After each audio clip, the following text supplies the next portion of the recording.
அம்மாபுத்தூர் அம்மா உணவகத்துக்கு பக்கத்துல ஒரு பஸ் ஸ்டாண்ட் இருந்தது. அந்த பஸ் ஸ்டாண்ட்ல நேற்று விசிட் போயிருக்க உணவகத்துக்கு விசிட் போயிருந்தேன். பஸ் ஸ்டாண்ட்ல பாத்தீங்கன்னா ஒரு 20 பேர் வந்து தஞ்சம் அடைஞ்சிருந்தாங்க.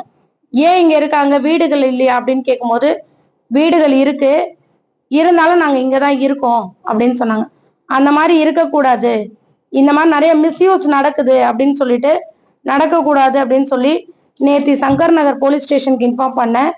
திருவள்ளூர் இன்ஸ்பெக்டர் வந்து அவங்களெல்லாம் அனுப்பிச்சிட்டு இப்ப அந்த இடத்த கிளீன் பண்ற ப்ராசஸும் பண்ணிட்டு இருக்காங்க.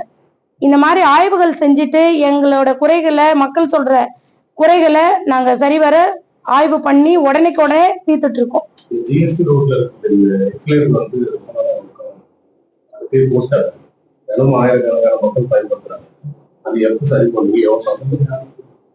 நான் முன்னாடியே சொன்ன மாதிரிதான் சார், நாங்க கொஞ்சம் ஆய்வு எடுத்துட்டு அதுக்கான டைம் வந்த உடனே நாங்க பண்றோம். ஒரு 6 மாசம் ஆகும் எல்லாமே பண்றதுக்கு.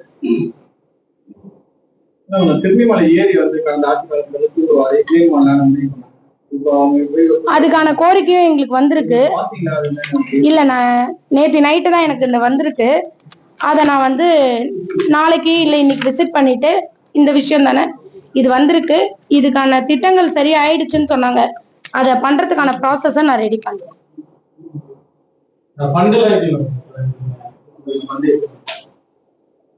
ஃபண்டு வந்து ஏற்கனவே வந்திருக்கும் இல்ல, அதெல்லாம் நாங்க பார்க்கணும். அதுதான் நான் சொன்னேன், எங்களுக்கு இந்த ஆய்வு பண்ணி அதுக்கான ஸ்பேஸ் கொடுக்கணும்.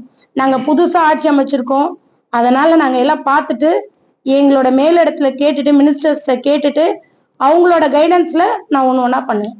சட்டமன்ற உறுப்பினருக்கு தனியா இடம் ஒதுக்கி கட்டணும். கடந்த ஆட்சியாளர் இல்ல, நான் எழுங்கிறதே வந்து மாநகராட்சி அலுவலகத்துல ஒரு இடைவெளா இருக்குதுன்னு ஒரு கம்ப்ளைண்ட் இருக்கு.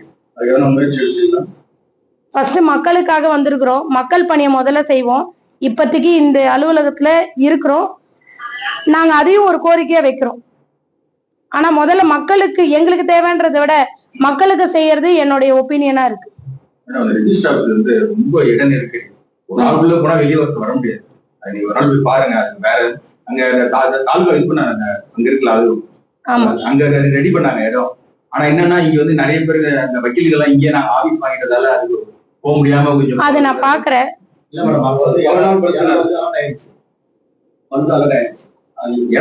சரி, நான் ஃபண்ட் அதுதான் நான் இன்னைக்கு கேட்டிருக்கிறேன், எதுக்கு ஃபண்ட் அலாட் ஆயிருக்கு, என்னெல்லாம் உட்கார வைக்கணும்னாங்க. அங்க போய் பாருங்க, உட்கார வைக்கணும் இடம் இல்ல, நிக்கவே உள்ள ஒருத்தர் போனா ஒருத்தர் வர முடியாது.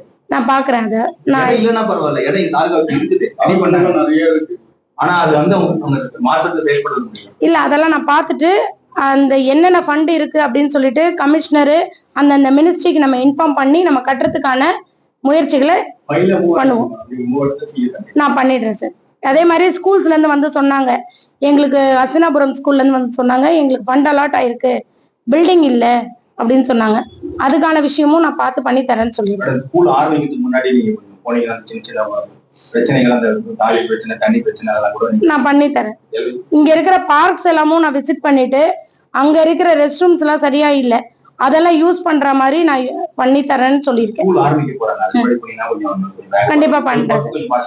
அதாவது அடுத்த வாரத்துல இருந்து என்னுடைய முதல் பணி என்னன்னா, ஒரு பகுதிக்கும் காலையில ஒரு பகுதி, சாயந்தரம் ஒரு பகுதி, மதியம், இந்த ஒரு நாளைக்கு 2 பகுதிகளை விசிட் பண்ண, அங்க இருக்கிற ஸ்கூல்ஸ், அங்க இருக்கிற முக்கியமான பிரச்சனைகளை மக்களை கேட்டறிஞ்சு அதுக்கான விஷயத்தை எழுதி அதை சரி பண்ணணும் அப்படின்ற மூலியமா எல்லா பகுதியும் என்னால விசிட் பண்ண முடியும், ஈஸியா இருக்கும் அப்படின்றத நான் திட்டம் வகுத்திருக்கேன். நல்லா இருக்கு, உடனே பண்றாங்க எல்லா விஷயத்திலயுமே. எம்எல்ஏ நீங்க இருக்கீங்க, மண்டலத்துல வந்து பாத்தீங்கன்னா திமுக ஆட்சி, எம்சிங்க எல்லாருமே திமுக ஆட்சியில இருக்காங்க. அந்த லோக்கல்ல உங்களை ஒர்க் பண்ண விடுறாங்களா? அதோட இது வரைக்கும் விட்டுட்டு இருக்காங்க, எங்களுக்கு எந்த ஒரு இடையூறும் இல்ல, மக்கள் எங்களை ஏத்துக்கிட்டாங்க, அதனால எல்லா சப்போர்ட்டும் பண்றாங்க எல்லாருமே. குடிநீர் பிரச்சனை ஆய்வு பண்ணிருக்கேன். நான் பிரச்சாரத்துக்கு போகும்போதே எனக்கு நிறைய இடத்துல சொன்னது குடிநீர் பிரச்சனை. அதுக்கான விஷயமும் நான் இப்ப கேட்டிருக்கிறேன் சார். அது வந்து என்னன்னா, ஒரு நாளைக்கு இவ்வளவு தண்ணீர் தேவை அப்படின்றத நம்ம முதல்ல எவ்வளவு தேவைன்றத ஆராய்ந்து எடுத்துட்டு அது தேவையான விஷயத்த நம்ம எப்படி கொடுக்கலாம் அப்படின்றத நம்ம சொல்றோம்.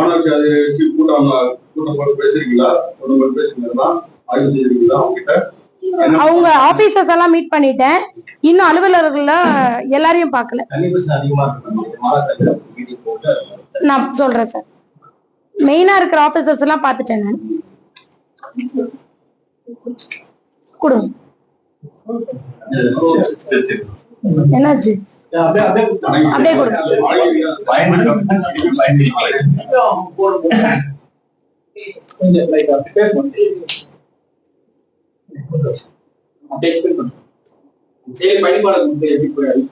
இந்த செயலிய ஸ்கேன் பண்ணீங்கன்னா ஒரு கிரீவன்ஸ் ஃபார்ம் ஓபன் ஆகும்.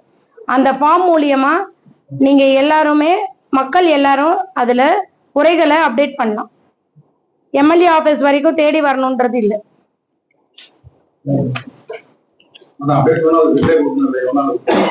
நாங்க அதான் சொன்னேனே, ஏற்கனவே சொன்னேனே, ஒரு வாரத்துல குடுக்குறேன் அப்படின்னு சொல்லிட்டு சரி பண்ணியே கொடுத்துருவோம் முடிஞ்ச பிரச்சனைகள்லாம்.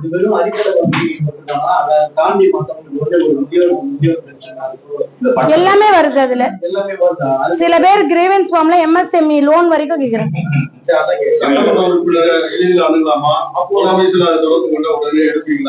எளிதில் அணுகலாம்.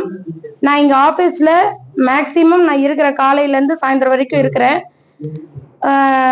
அதிகமா இடத்துல வெளியில அங்க இங்க போறதுனால ஆய்வுக்கு போவோம். இப்ப ஆரம்ப கட்டத்துல நம்ம இங்கே இருக்கிறோம், ஆய்வுக்கு போவோம், செக்ரட்டேரியட் போவோம், மினிஸ்டர்ஸை பார்க்க போவோம். அந்த மாதிரி நேரத்துல அலுவலகம் எப்பவுமே காலையில 8 மணில இருந்து இயங்கிட்டு இருக்கோம். மனுக்கள் வாங்கறதுக்கான விஷயங்களை சொல்லியிருக்கிறேன். அது இல்லாம நான் ஒரு நம்பர் தரேன். அந்த நம்பர் எப்பவுமே என் கூட இருக்கிற பிஎஸ் வந்து எடுப்பாங்க. என்னால நேரடியா எல்லா டைம்லயும் பேச முடியாது. நைட்ல என்கிட்ட இருக்கும்.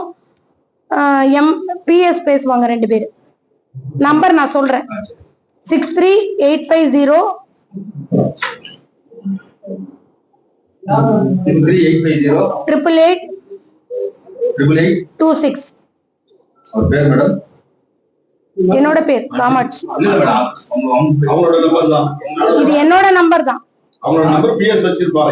ஆமா, லைட்ல அவங்க கிட்ட வச்சிருப்பாங்க.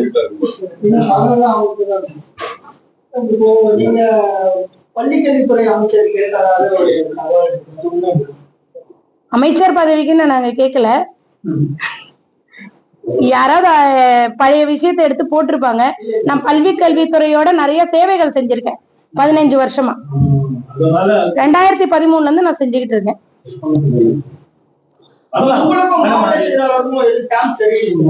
அப்படிலாம் ஒண்ணும் இல்லையே. அவர் வந்து என்ன கேட்காம போய் எம்எல்ஏ பார்க்க கூடாது அப்படின்னு சொல்லிட்டு கட்சி நிர்வாகிகள் சொல்லியிருக்கிறார்கள். கட்சி நிர்வாகிகள் சிலர் என்கிட்ட பேசியிருக்காங்க. இல்ல அப்படிலாம் ஒண்ணும் இல்லை. என்ன காரணம் மேடம் அன்னைக்கு இந்த நிகழ்ச்சியில ஏன் முழுக்க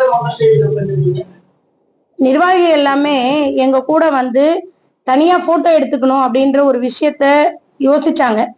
சரி, அதனால நான் காலையில இருந்து சாயந்தரம் வரைக்கும் எல்லா நிர்வாகியோடு வெயிட் பண்ணி போட்டோ எடுத்துக்கிட்டேன். என்னுடைய அறிமுக விழா பாத்தீங்கன்னா அப்படிதான் பண்ணார் மாவட்ட செயலாளரு. நானு அவர் மட்டும்தான் ஏறணும். அதையே நான் ஃபாலோ பண்ணிட்டேன்.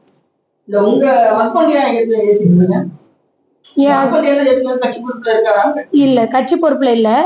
அன்னைக்கு வந்து அவர் வந்து அந்த ஸ்டூடெண்ட்ஸுக்கு வந்து ஸ்பான்சர்ஷிப் பண்ணாரு, ஏத்துனாங்க. அதுல கூப்பிடும் போது கூட பாத்தீங்கன்னா JK குழும நிறுவனர் தான் கூப்பிட்டுருப்பாங்க.